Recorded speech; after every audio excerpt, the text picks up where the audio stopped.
प्रिय विद्यार्थियों, आज हम चर्चा करेंगे 1857 ईस्वी के विद्रोह पर। भारतीय स्वतंत्रता संग्राम भी इस विद्रोह को कहा जाता है तथा भारत के स्वतंत्रता आंदोलन का आरंभ इसी विद्रोह से माना जाता है। यह विद्रोह भारतीय इतिहास लेखन के संदर्भ में भी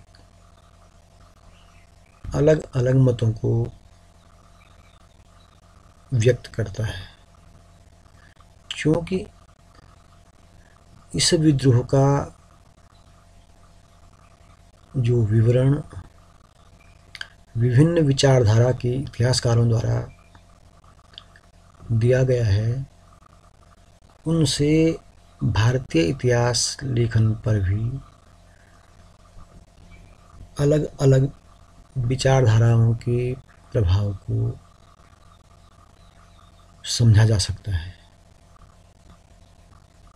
यह एक महत्वपूर्ण तथ्य है कि भारतीय इतिहास के संदर्भ में इतिहासकारों ने इस विद्रोह को अलग अलग ढंग से, अलग अलग नज़रिए से देखने का प्रयास किया है और इस विद्रोह की व्याख्या की है, जिससे इतिहास लेखन की जो विभिन्न विचारधाराएं हैं, हमें उनका भी ज्ञान होता है कि भारतीय इतिहास को उन्होंने किस ढंग से व्यक्त किया है। उदाहरणार्थ, साम्राज्यवादी इतिहासकार मालेसन, ट्रेवलियन, लॉरेंस तथा होम्स इसे केवल एक सैनिक विद्रोह की संज्ञा देते हैं और इसी तरह के विचार कुछ भारतीयों के भी हैं, जिनमें मुंशी जीवनलाल, मुइनुद्दीन, दुर्गादास बंद्योपाध्याय, सर सैयद अहमद खान मुख्य हैं। आगे बढ़ने से पहले हम यह जानना चाहेंगे कि किन किन इतिहासकारों ने इस विद्रोह को किस तरह अलग अलग नाम दिए हैं और अलग अलग दृष्टिकोण इस विद्रोह को समझने में हमारी समक्ष रखे हैं। जैसे मैंने पूर्व में कहा कि कई विद्वान, कई इतिहासकार इस विद्रोह को मात्र सैनिक विद्रोह मानते हैं। इनमें जो प्रमुख इतिहासकार हैं वो हैं जॉन लॉरेंस एवं सीले। इनके अनुसार यह केवल एक सैनिक विद्रोह था और कुछ नहीं। सीले ने तो यहाँ तक कहा कि यह एक देशभक्ति रहित सैनिक विद्रोह था। दूसरा महत्वपूर्ण मत है L.E.R. रीज का। L.E.R. रीज इस विद्रोह को धर्मांधों का ईसाइयों के विरुद्ध विद्रोह मानते हैं और वो ये कहने की कोशिश करते हैं कि जो धर्मांध हिंदू और मुस्लिम थे, उन्होंने ईसाइयों के विरुद्ध यह विद्रोह किया और अंततः पराजित हुए। तीसरा जो महत्वपूर्ण मत है वो मत है T.R. होम्स का। T.R. होम्स ने इस विचार को लोकप्रिय बनाने का प्रयास किया है कि यह तो केवल बर्बरता और सभ्यता के बीच युद्ध था और अंततः सभ्यता जीत गई।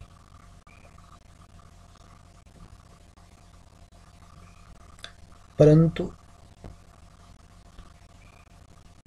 जिसे टी आर होम्स बर्बरता और सभ्यता के बीच युद्ध मानते हैं, अर्थात अंग्रेज अपने को सभ्य कहलाने का प्रयास करते हैं, वह यह भूल जाते हैं कि अंग्रेजों द्वारा सैकड़ों भारतीयों को बिना किसी मुकदमे के फांसी पर लटका दिया गया था। नील को इसी बात का घमंड था और हडसन ने दिल्ली में अंधाधुंध गोलियां चलाई थी, वह भी निरीह जनता पर। बनारस में एक गली के असहाय तथा उच्छृंखल बच्चों को भी फांसी पर लटका दिया गया था।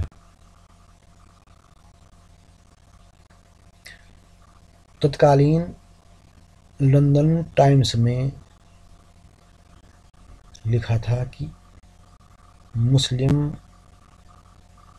अभिजात वर्ग के लोगों को जीवित ही सूअर की कच्ची खाल में सी दिया गया था और सूअर का मांस उनके गले में उतारा गया।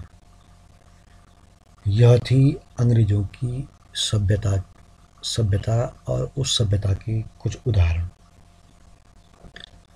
सर जेम्स आउट्रम और डब्ल्यू टेलर ने इसे हिंदू मुस्लिम षड्यंत्र का परिणाम बताया है। परंतु एक इतिहासकार ऐसे भी हुए हैं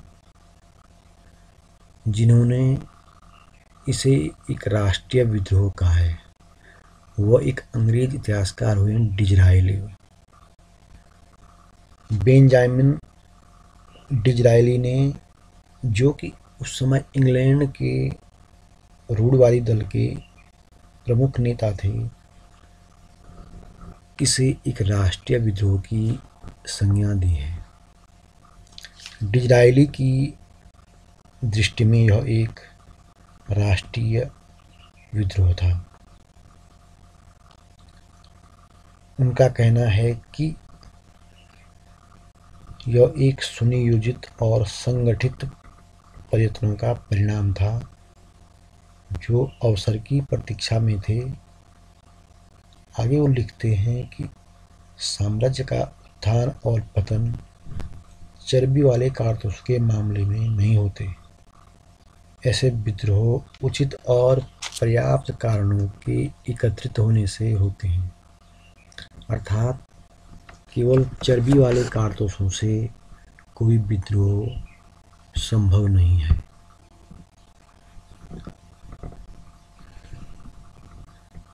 वीर सावरकर ने इस विद्रोह पर विस्तृत से लेखन कार्य किया है और इसे एक सुनियोजित स्वतंत्रता संग्राम का है और आज भी हम इसे भारत के प्रथम स्वतंत्रता संग्राम के रूप में जानते हैं। एक महत्वपूर्ण इतिहासकार और हुए हैं आर.सी. मजूमदार। उनका मत है कि यह स्वतंत्रता संग्राम नहीं था, बल्कि इसका स्वरूप केवल सैनिक विद्रोह की तरह था। वे लिखते हैं कि इस विद्रोह का राष्ट्रीय महत्व अप्रत्यक्ष और उत्तरकालिक था, अर्थात उनका मानना है कि यह विद्रोह जिस समय घटित हुआ उस समय उतना महत्वपूर्ण नहीं था जितना कि बाद में इसका प्रभाव पड़ा, अर्थात जिस तरह इसे भारतीय राष्ट्रीय आंदोलन में प्रथम स्वतंत्रता संग्राम के रूप में लिया गया और भारतीयों की देशभक्ति की भावनाएं तीव्र गति से प्रसारित हुई। इस दृष्टि से वो इसका महत्व उत्तरकालिक मानते हैं। कहा जाता है कि जूलियस सीजर जीवित के स्थान पर मरा हुआ ज़्यादा शक्तिशाली हुआ। यही बात इस विद्रोह के बारे में भी कही जा सकती है। ये कहना है आर.सी. मजूमदार का। एक अन्य भारतीय इतिहासकार हैं एस.एन. सेन। उनका विश्वास है कि यह स्वतंत्रता संग्राम ही था। वो अपने पक्ष में तर्क देते हैं कि क्रांतियाँ एक छोटे वर्ग से ही उत्पन्न होती हैं। एक छोटा वर्ग ही क्रांति करता है जिसमें जनता का समर्थन होता है और कभी कभी नहीं भी होता है। उदाहरणार्थ सेन महोदय कहते हैं कि जब 1776 ईस्वी में इंग्लैंड के विरुद्ध अमेरिका की क्रांति हुई थी तो उसमें अनेक अंग्रेज इंग्लैंड के प्रति स्वामी भक्त ही रहे थे। ज्ञातव्य है कि अमेरिका की क्रांति अमेरिका में बसे अंग्रेजों द्वारा ही की गई थी और जिनमें से कई अमेरिकी अंग्रेज इंग्लैंड के प्रति स्वामी भक्त बने रहे थे, परंतु फिर भी क्रांति सफल हुई। यही नहीं, सेन महोदय का कहना है कि 60,000 अमेरिकन अंग्रेज तो कनाडा में जाकर बस गई थी, फिर भी अमेरिका की क्रांति सफल हुई। अर्थात सेन महोदय का यह कथन कि किसी क्रांति के लिए जनसाधारण का पूर्ण रूप से सम्मिलित होना आवश्यक नहीं है। उनका जन समर्थन होना और न होना भी क्रांति को राष्ट्रीय स्वरूप प्रदान करता है। इसलिए सेन महोदय के अनुसार 1857 का विद्रोह स्वतंत्रता संग्राम था। विद्रोह के कारणों पे हम चर्चा करेंगे। 1857 के विद्रोह के अनेक कारण थे। कुछ प्रत्यक्ष कारण जो रहे हैं उनकी विवेचना हम यहाँ कर रहे हैं। कुछ कारण अप्रत्यक्ष रहे हैं और इतिहासकारों ने उनका गहन अध्ययन किया है। जो प्रत्यक्ष कारण रहे हैं उनमें पहला कारण है राजनीतिक कारण। 1857 के विद्रोह का जो मुख्य कारण रहे हैं उनमें राजनीतिक कारण प्रमुख रहा है। दरअसल ईस्ट इंडिया कंपनी लगातार अपने साम्राज्य का विस्तार कर रही थी और भारतीय राज्यों को धीरे धीरे समाप्त कर दे रही थी।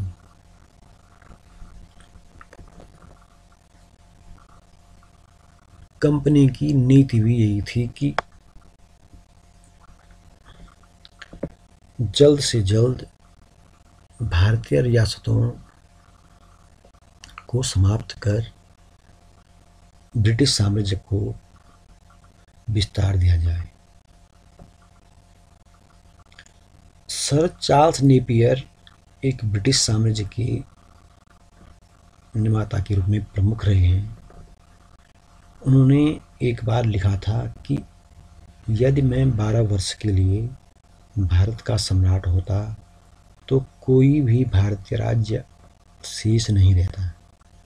निजाम का नाम भी सुनाई न देता। नेपाल हमारा होता। इससे समझा जा सकता है कि अंग्रेजों की भारतीय रियासतों के प्रति क्या नीति थी, किस तरह वो येन केन प्रकारेण भारतीय राज्यों को अपने ब्रिटिश साम्राज्य में सम्मिलित करना चाहते थे। इसीलिए वेलेजली द्वारा साइक संधि अपनाई गई और इस तरह साइक संधि को प्रभावी बनाकर साइक संधि की आड़ में मराठा, कर्नाटक आदि को पंगु बना दिया गया और ब्रिटिश साम्राज्य के अधीन कर दिया गया। मराठा साम्राज्य का पतन साइक संधि के कारण ही संभव हो। व्युत्पत्ति का सिद्धांत जो डलहौजी द्वारा स्थापित किया गया, तो इस सिद्धांत के अंतर्गत हिंदू राजाओं के उत्तराधिकार के नियम को संशोधित कर उन्हें गोद लेने से निषिद्ध कर दिया गया। अर्थात कोई भी भारतीय राजा निसंतान होने पर किसी दूसरे को गोद नहीं ले सकता था और इस तरह उसका राज्य ब्रिटिश साम्राज्य में विलय कर दिया जाता था। इस तरह जो व्युत्पत्ति का सिद्धांत था, व्युत्पत्ति के सिद्धांत के अंतर्गत सतारा, जैतपुर, संभलपुर, बघाट, उदयपुर, झांसी और नागपुर का विलय कर दिया गया।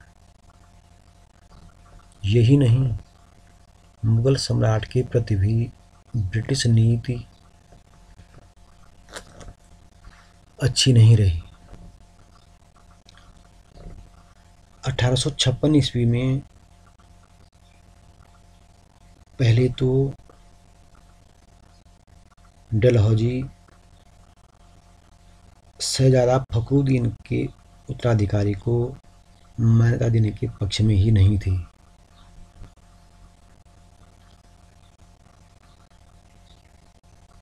परंतु फिर भी फखरुद्दीन की मृत्यु के पश्चात लॉर्ड कैनिंग ने यह घोषणा की कि फखरुद्दीन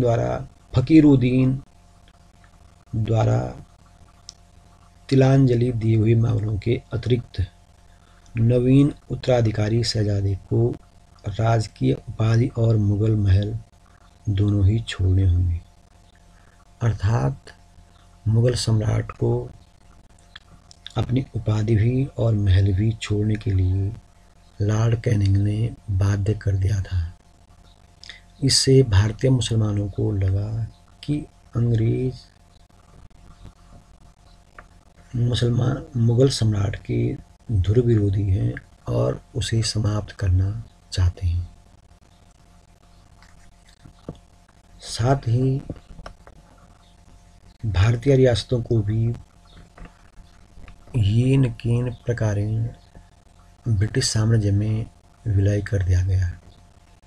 उदाहरणार्थ अवध का विलय कुप्रशासन के आधार पर किया गया, जबकि प्रशासन के लिए रेजिडेंट भी उत्तरदायी था। दूसरा महत्वपूर्ण कारण है प्रशासनिक कारण।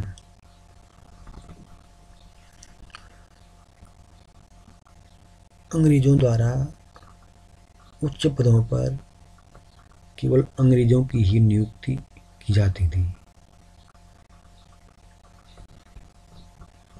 नियुक्ति में इतना भेदभाव था कि भारतीयों की अंग्रेजों के प्रति यह धारणा बन गई थी कि अंग्रेज उन्हें केवल लकड़हारे अथवा कहार ही बनाना चाहते हैं। वास्तव में अंग्रेजों द्वारा भारतीयों के साथ इतनी हीनता का बर्ताव किया जाता था कि उन्हें ऊंचे पदों पर नियुक्त ही नहीं किया जाता था। सेना में किसी भारतीय के लिए जो सबसे ऊंचा पद मिलना संभव था वह था सूबेदार का, जिसे केवल 60 अथवा 70 रुपये मासिक वेतन मिलता था।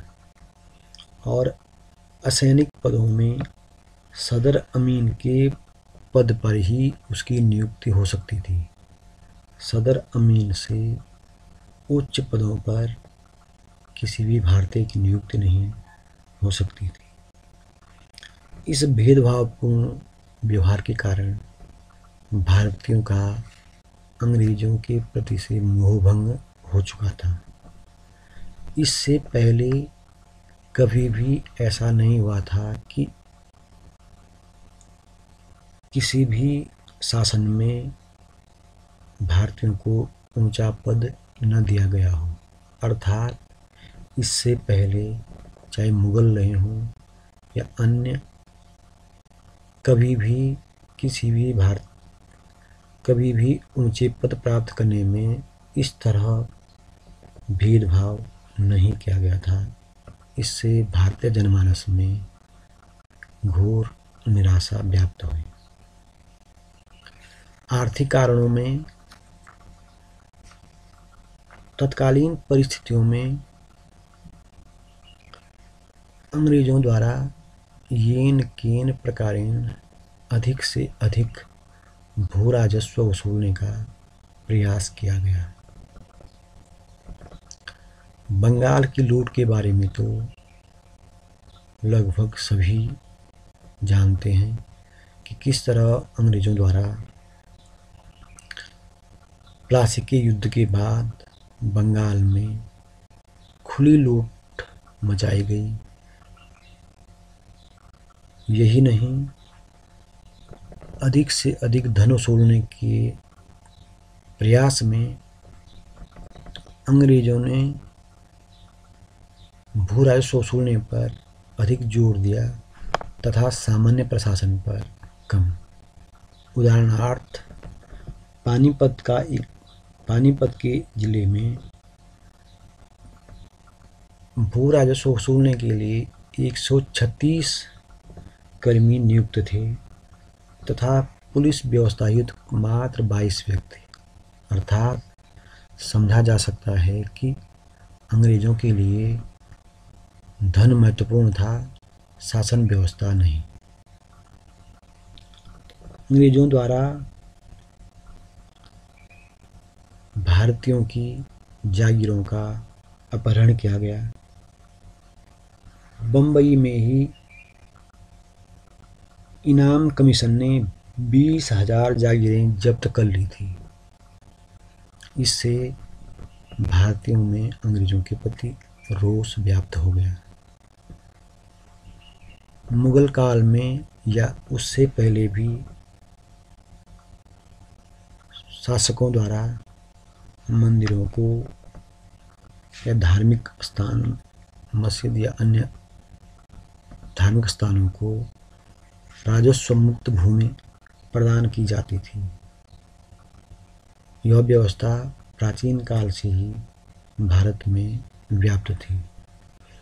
इस व्यवस्था के तहत विभिन्न धर्मों के धार्मिक संस्थानों को कर मुक्त भूमि दी जाती थी, परंतु अंग्रेजों ने इस तरह की कर मुक्त भूमि को जब्त कर लिया था।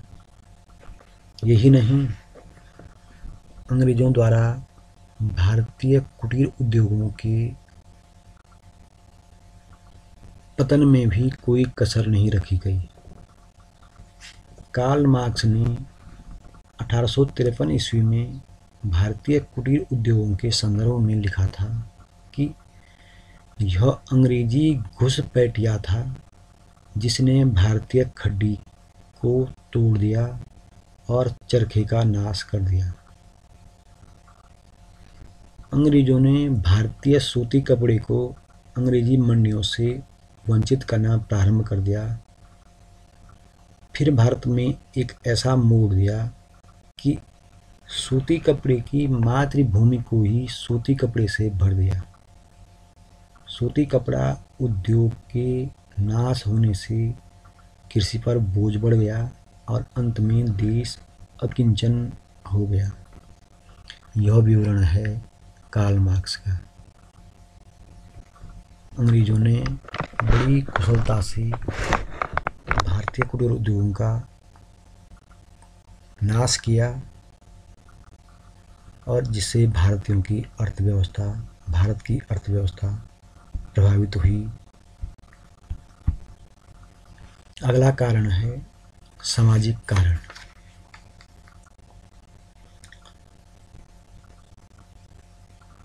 अंग्रेज भारतीयों के प्रति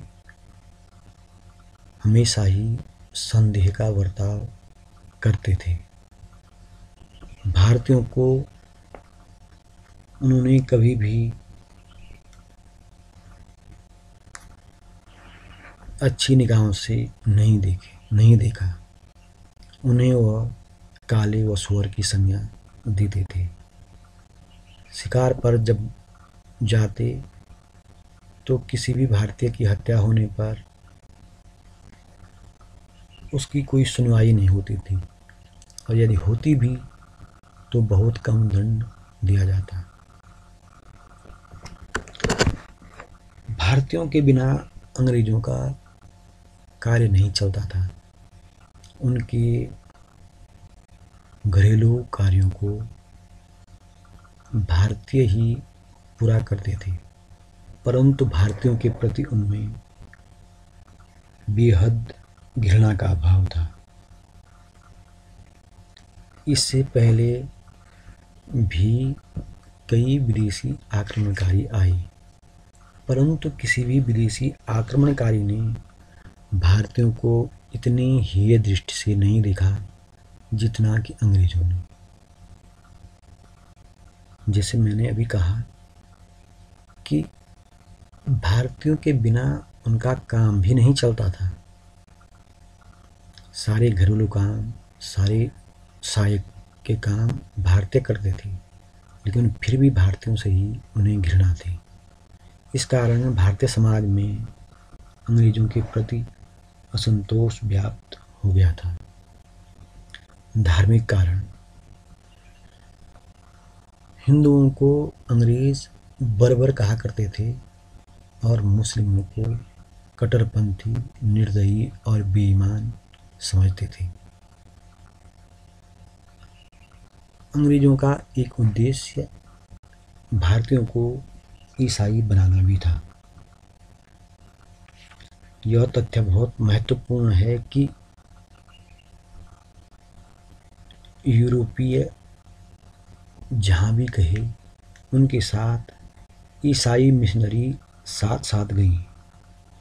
ऐसे ही भारत में पुर्तगाली, अंग्रेज, फ्रांसीसी जो भी आए उनके साथ ईसाई मिशनरियाँ भी आई और उन्होंने ईसाई धर्म का प्रचार किया। ईसाई धर्म के प्रचार से भारतीयों को यह लगा कि अंग्रेज उन्हें जबरदस्ती ईसाई बनाना चाहते हैं। इस बात को तब और भी बल मिला जबकि 1850 में धार्मिक अयोग्यता अधिनियम पारित हुआ। इस अधिनियम के तहत हिंदू रीति रिवाजों में परिवर्तन लाया गया, अर्थात अब जो है धर्म परिवर्तन से पुत्र अपने पिता को संपत्ति से वंचित नहीं कर सकता था। इस कानून का लाभ मुख्यतः ईसाई बनने वाले भारतीयों को देना था।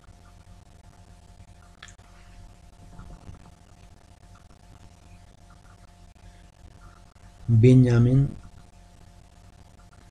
डिज़रायली ने एक बार कहा था कि नए सिद्धांतों के अधीन भारतीय विधान परिषद स्थानीय लोगों के धार्मिक विश्वास को समय समय कुतरती जा रही है।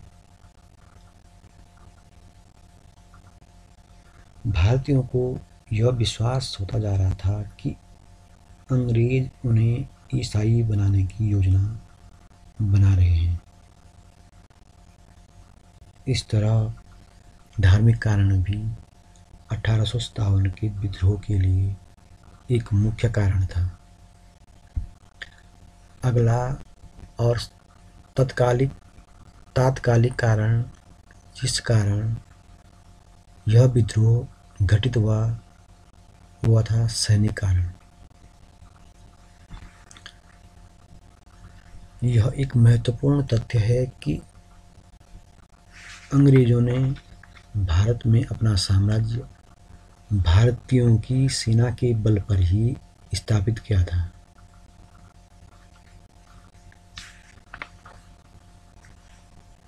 (1856) में भारतीय सेना में 2,38,000 भारतीय थे और मात्र 45,322 यूरोपीय सैनिक थे। इस तथ्य से समझा जा सकता है कि विद्रोह के दमन में भी भारतीय सैनिकों ने ही महत्वपूर्ण भूमिका निभाई थी। लेकिन तत्कालीन परिस्थितियों में और भारतीय सैनिकों के बारे में विचार किया जाए और तथ्यों का अध्ययन करने पर स्पष्ट होता है कि वेतन में भारतीय सैनिकों के साथ बहुत बड़ा भेदभाव किया जाता था। भारतीय सैनिक को एक समान अंग्रेज सैनिक की तुलना में बहुत कम वेतन दिया जाता था। साथ ही अंग्रेज सैनिक को भारत के अतिरिक्त अन्य देशों में नियुक्त होने पर अतिरिक्त भत्ता दिया जाता था, लेकिन भारतीय सैनिक को इस तरह के भत्ते भी नहीं प्रदान किए जाते थे। यही नहीं, भारतीयों को हथियारों को प्रदान किए जाने में भी भेदभाव किया जाता था।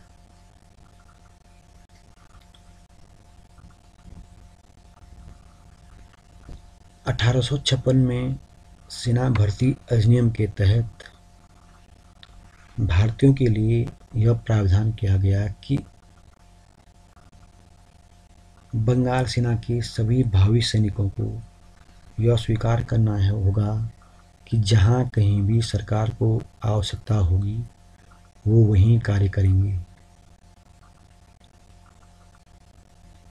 अर्थात भारतीयों को कहीं भी सैनिक कार्य हेतु भेजा जा सकता था, क्योंकि तत्कालीन भारतीय परिस्थितियों में विदेशों में जाने वाले भारतीयों को समाज में अनेक कठिनाइयों का सामना करना पड़ता था। उदाहरणार्थ 1839-42 में जो सैनिक अफगानिस्तान गए थे,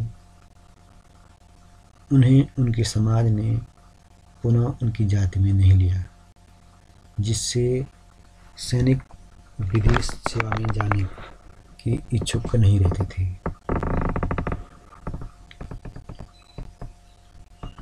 इस तरह वेतन में सामान्य नियमों में भारतीयों के साथ अनेक भेदभाव किए जाते थे। साथ ही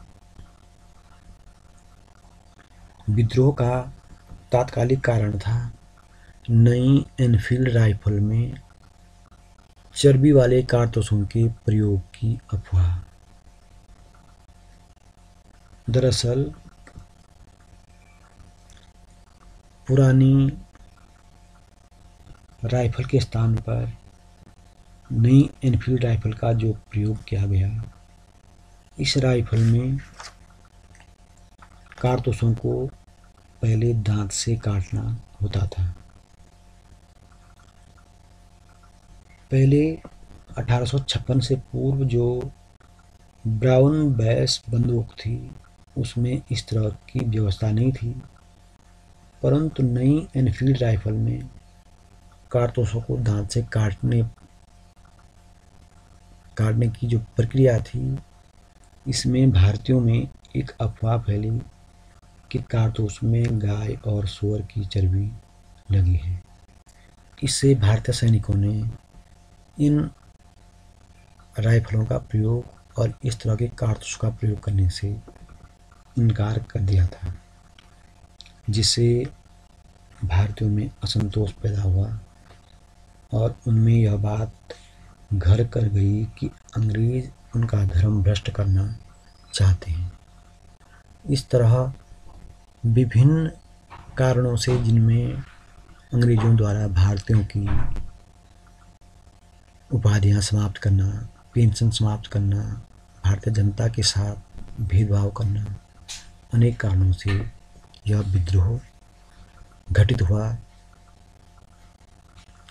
और इस विद्रोह का परिणाम, यद्यपि विद्रोह असफल रहा, परंतु भारतीयों के लिए यह एक स्वतंत्रता आंदोलन का प्रतीक बन गया। धन्यवाद।